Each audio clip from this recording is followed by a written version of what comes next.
Hi, I'm here on the divorce journey, and we're at the point of the divorce process. So I want to simplify that for you because I know sometimes this is a highly emotional time, and most people could read this in a self-help book and never really remember it. So I'm going to tell you sort of in my own terms of when I have a client come into my office. Sometimes they're on their own and they want to just end their marriage, file for an ending of their marriage. And some people sit down and decide it together. So the person that initiates is called the petitioner, and the person that receives the information is called the respondent. So the petitioner would file with the courts and fill out the basic paperwork. If they have retained a lawyer, they'll do it through the lawyer. If they've retained a mediator and both parties have agreed to a mediation, and sometimes that's a mediator that is a lawyer, and sometimes it's one that's more of a paralegal leveled mediator. They're not a lawyer. They could be a therapist. In any case, that subpoena of the petition for divorce is brought to, in one way or another, to the respondent. It can be emailed. It could be served, delivered by a person. It could be sent in a document by mail. It could be faxed. And that way of corresponding this information is decided on. And it's always better to inform the other person that they'll be receiving it. And some people don't do that because this can often be a very tense time in life. So there might not be really good communication going on at that time. The information then, once it's received by the respondent, they have 30 days to fill out their forms and send them back. And these are the initial forms.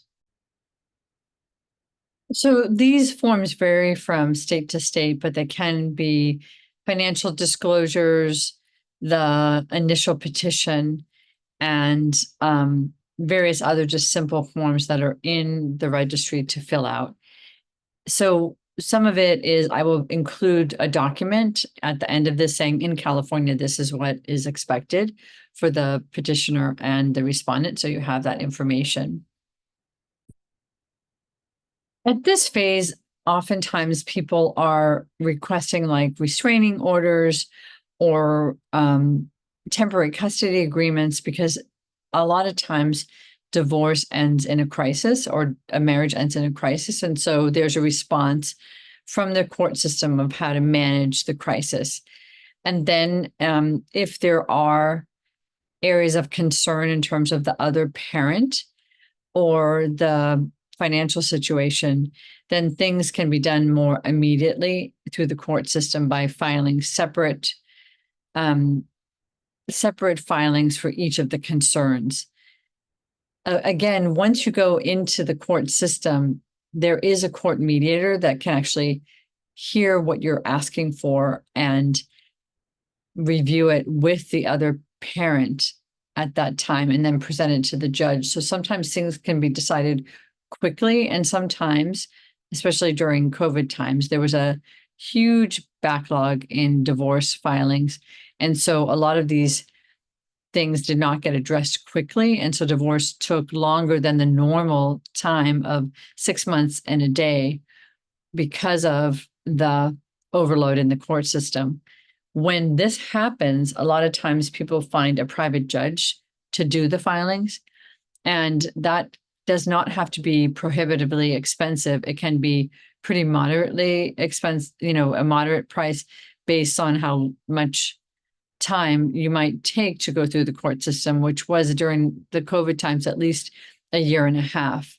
So that is something to check out. It's also really important, I think, to understand the 3 levels of divorce professionals that you can utilize. One is a paralegal that can fill out the forms for you, that's familiar with the forms and familiar with all the financial disclosure forms. This makes it less complicated because there is a certain order and a certain format to fill the forms out, and it's always so discouraging when forms are returned. You can also go to a self-help section in the divorce area of the court system. There's legal, like I know in San Francisco, there's a San Francisco Bar Association that offers some free services in terms of you can get free advice about going through the divorce process. And in the self-help section of the court system, you can do some filings with somebody there to help. Then the next level is going to a mediator therapist who might have more knowledge, and also a document server to help do some of the financials and the paperworks and the filings.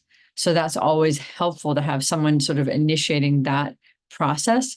And then there is a legal mediator, which is a lawyer mediator, which deals with much more complicated legal matters and financial matters, more complicated financial histories. And so that is appropriate for some folks. And I think also people who are wanting to make more of their decisions together and feel like they are capable to do that, that we sort of look up the ladder into the higher levels of authority. So we have like self-help versus paralegal versus mediator therapist, mediator lawyer. And then the last level is both parties hiring their own lawyers, and the lawyers actually making some of the agreements instead of them being involved in the agreements. So that's sort of the highest level. And some of these are automatically going to professionals. You'll start seeing what you're capable of doing and what your partner is capable of doing, and what level of authority you both need to be able to follow through with actually following through with the divorce agreement. After all the paperworks have been done, there's a discovery phase where everything gets looked at, and that's from financial documents to assets to other things that might be disagreements in terms of custody arrangements, and all of this is looked at. There's a deposition phase, and then there's the last phase, which is negotiation and settlement. This takes quite a period of time. A lot of times the lawyer mediators delay this period of time so that people have a real sense of how they're actually going to live in the situations that they're trying to decide. It's always really important to have your eye on how is your kid going to live in the agreements that you're planning on settling in, because they're the parties that really actually end up living the agreement. So this is a real important period of time to settle into what the proposal is and to sign the settlement agreement. I've often seen this take about 6 months, sometimes with folks, and there has to be extensions filed in the courts for the divorce to continue to proceed forward. It's really important in this phase that you have professionals that are helping you make decisions, professionals that are working with you emotionally so that you can think clearly, and for you to really have an honest look at how you and the other parent are going to be surviving the situation so that you can do the best you can raising your kids in a different structure than you had when you first decided to have them or become married.